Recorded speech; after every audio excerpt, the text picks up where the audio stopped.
My voice is a gift from God. And are you writing lyrics yourself, or are there I people? I wrote one song, Ain't No Chimneys in the Projects. And they took that as a holiday song because I wrote around Christmas time. I was talking about Santa Claus. So maybe that'll be on the next album. Maybe they just keep playing that around Christmas time. Some of these things, like some of the talking, some of the beginning of the stuff, I write, I say that. That's not written for me to say. And basically, sometimes a word or two I change around, but other than that, the guys take turns writing. And who knows, future, maybe I write more, doesn't matter. It's good stuff. I don't need to write if they're writing it. So people say, oh my God, you're writing about men or heartbreak. I'm like, I didn't write these lyrics. Somebody wrote them for me. But you wouldn't want to write more? Yeah, I would. I definitely would. It'll come to me. You know, everyone has their own thing. I had my time. You know, I lost all of that years ago. When you stay away from something and you don't keep it fresh, you forget that. But it'll come to me some more, maybe. And what song means most to you on the new record? You know, all of them is good, but I would, if I had to really choose one, I would say She Ain't a Child. I like singing that one. I like it. Why is that? Because it's more like a gospel. It's like a testimony, you know. It's based on a true story. Child abuse, you know, someone beating their child because you get drunk and you come home and beat up the kids, and the kid finally say, I'm not taking it no more. You know, you're not going to hit me anymore. So that one to me maybe, that's why it's like, are you a religious person? Well, you could say yes, because I go to church, and I also believe that God gave me this gift. My voice is a gift from God, so it's not about me. I've never taken any lessons, tried to learn anything, you know, and it just came to me by singing, coming up as a little girl. I guess singing to all the Motown and Stax, to all the singers, and I guess that was my vocal training, and you know, and I just really feel that nothing in my life have happened without God being part of it.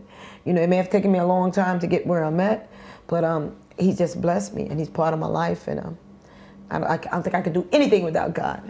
Now, how important are these gospel-like influences in soul music? Oh, it's got a big, I think, the most of the, you were to go in some churches right now, and some of these little young kids on this radio, you got they song, they got some singers in church that will blow, totally, hair go back. I mean, I don't call that some of the singing, they got out here to record, or they go in the studio and they be singing and they got them more powerful with, then when you get them live, is that the same person who's on the radio, on the record, you know? So to me, the gospel is get you that strongness, you get that coming from that gut.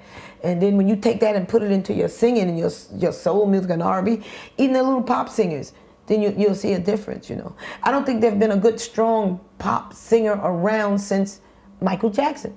When they were kids, when they came up and they started out in the late 70s, early 80s, or whatever time they were, you know, that was the ending of, to me, the strong young kids with strong voices. But why is that? Why did that end, do you think? I don't know. It seemed like a trend came in. Everybody started singing in their throat. You know how they all sing. I can't even do it. You know, it just but maybe also happened. because image has become more important? Yeah, definitely. Because, I mean, with me, well, you think it took me to be 40 years old, and we had to start our own record label, independent record label, in order for someone to hear about me. No major label have picked me up. Why? Because they said, I'm too black. They told me I need to use some stuff to bleach my skin. Then at that time, they told me I was too fat. Then they told me I was too short. Then once I was 20, how old are you? 25? Oh, you're too old. You know, and so what is it? So I just thank God that I had like my belief, and I knew that He blessed me with a voice, and I said, one day, people will accept me for my voice, not the way I look. And I think that's what's happening now. Have you always known that for sure?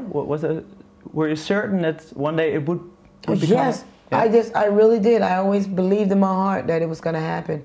And that's why I say things happen in life, you know, God brings someone in your life, like my ex, who met with Gabe and those guys first, introduced me to them, like saying they needed background singers. And so I was like, why use 3 girls when I can go in and do all 3-part harmony? So I went in, and that's what I got. And, you know, right after that, him and I broke up. But it doesn't matter. I got something out of that relationship. I got the Dap-Kings. I got Daptone Records, the label. So yeah. You got the soul revival. They're always talking about the soul revival. You know what I'm looking at now? And this is what really getting me. And I think, you know, I finally one day just settled back, and this tears just flowed, you know, from the other day when I heard how well this record is doing. You know, and I just sit back and I like, just thank God, because it, you know, my time now. My light is shining.